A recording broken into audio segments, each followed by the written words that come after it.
అందరికీ నమస్కారం. జై శ్రీ గణేష. ఎలా ఉన్నారు అందరూ? ఈరోజు నేను మన వరంగల్లో ఉన్న వినాయకుల్ని మళ్ళీ ఒకసారి వీడియో తీయడానికి అయితే వెళ్ళాను.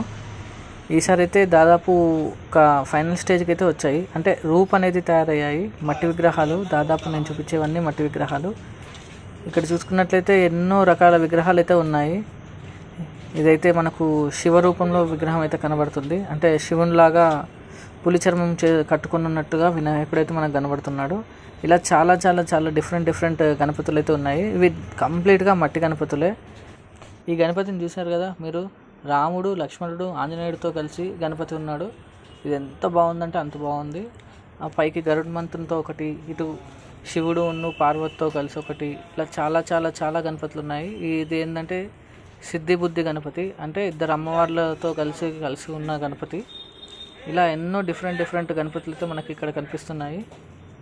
వీటితో పాటు చాలా అంటే చాలా వెరైటీస్ ఉన్నాయి. ఇవి కంప్లీట్గా మట్టి గణపతులేనండి మనం చూపించేవన్నీ. ఇవి కంప్లీట్ కావడానికి ఇంకో దాదాపు 15 to 20 days అనేది పడుతుందని చెప్పారు. ప్రజెంట్ అయితే మనం ఇక్కడే ఉన్నాము. ఇవన్నీ ఎక్కడ అంటే మనకు భద్రకాళి టెంపుల్ పక్కన అయితే ఈ గణపతులన్నీ తయారు చేస్తున్నారు. కాకపోతే ఇందులో నేను దాదాపు వేరే ప్లేసెస్ గణపతులు కూడా నేను ఇందులో సెట్ చేశాను. అన్ని ప్లేసెస్ గణపతులను అయితే దాదాపుగా కవర్ చేశాను. నేను మొత్తం కంప్లీట్ అయ్యాయి అనుకునే వీడియో తీద్దామని అనుకున్నాను, కానీ ఇది సగంలోనే కంప్లీట్ అయ్యాయి. వీటితో పాటుగా మనకు పిఓపి గణపతులు కూడా చాలా ఉన్నాయి. అంటే ముంబై స్టైల్ మోడల్స్. ఇంకా ఇవి కూడా కలరింగ్లో స్టార్ట్లోనే ఉన్నాయి. ఇప్పుడే పుట్టి పెట్టారు. పుట్టిని మళ్ళీ పేపర్ వర్క్ చేసి స్మూత్నెస్ తీసుకొస్తున్నారు. తర్వాత మళ్ళీ కలరింగ్ ఫస్ట్ కోట్ కలర్ వేసాక మళ్ళీ సెకండ్ కోట్ కలర్ అనేది వేస్తారట. ఇవన్నీ Mumbai model Ganeshes. First time మన వరంగల్లో ఇంట్రడ్యూస్ చేశారట. ఇది ఎక్కడ అంటే మనకు కాశీబుగ్గ రోడ్లో ఉంటుంది. వరసిద్ధి ఆర్ట్స్ గణపతి దగ్గర అయితే ఇవి తయారు చేస్తున్నారు. ఇవి కంప్లీట్ అయ్యాక నేను మళ్ళీ ఒకసారి మీకు వీడియో తీసుకొని వస్తాను. ఇంకో 15 to 20 daysలో మాత్రం ఇవైతే కంప్లీట్ అవుతాయట. ప్రజెంట్ అయితే ఇవి ఆర్నమెంట్స్ రెడీ అవుతున్నాయి. ఇది చూసుకున్నట్లయితే మనకు గరుడ వాహనం పైన గణపతి ఉన్నాడు. పైన కూర్మావతారం కనబడుతుంది. 1, 2 అని కాదండి, చాలా చాలా చాలా రకాలుగా గణపతులు అయితే మనకు కనబడుతున్నాయి.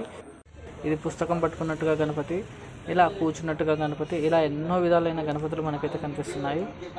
వీళ్ళైతే ఇక్కడ మనం చూసుకున్నట్లయితే వీళ్ళు గణపతికి చేతులు అనేవి తయారు చేస్తున్నారు. ఈ వీడియోలో అయితే చూసుకున్నట్లయితే చేతులు చూసారు కదా, అతను ఒక బెండింగ్ స్టేజ్లో తయారు చేస్తున్నాడు. అలా చేతిని ఒక రౌండ్ లాగా చేసి, నాకు తెలిసి ఇది చిటికెన్ వేల్ లాగా తయారు చేస్తున్నాడు. ఇలా అన్నీ ఇండివిజువల్గా తయారు చేసి ఇక చూసారు కదా, ఒక చేతికి అనేది కనెక్ట్ చేస్తున్నాడు చిటికెన్ వేల్ని. ఇక్కడ చూసుకున్నట్లయితే మళ్ళీ సేమ్ ఒక వినాయకుని రూపం అనేది తయారు చేస్తున్నారు. కేవలం బంకమట్టితోనే గణపతి రూపం అనేది తయారు చేస్తున్నారు. ఇవన్నీ కంప్లీట్ కావడానికి ఇంకో దాదాపు 15 days అనేది టైం పడుతుంది అన్నారు. ఇవి మొత్తం ఆరాలట. ఆరినాక మళ్ళీ స్మూత్నెస్ తీసుకొస్తారట. స్మూత్నెస్ తీసుకొచ్చినాక సేమ్ పెయింటింగ్ వర్క్ అనేది స్టార్ట్ అవుతుందట. ఇదైతే మనకి ఇది జకోటియా మాల్ దగ్గర అయితే దీన్ని అయితే తయారు చేస్తున్నారు. ఇలా ఒక్క ప్లేస్ కాదండి, మన దాంట్లో చాలా చాలా డిఫరెంట్ ప్లేసెస్ని అయితే వీడియో తీయడం జరిగింది. లాస్ట్ వీడియో లాగే ఈ వీడియోని కూడా మీరు అందరికీ తెలియజేయాలని కోరుకుంటున్నాను. దయచేసి అందరికీ షేర్ చేయండి, వీడియో గురించి అందరికీ తెలియజేయండి, ఛానల్ని సబ్స్క్రైబ్ చేసుకోమని చెప్పండి.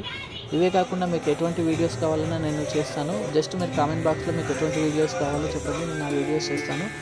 ఎటువంటి ఏమైనా సజెషన్స్ ఇవ్వాలనుకున్నా కూడా ఇవ్వచ్చండి. థ్యాంక్ యూ అండి.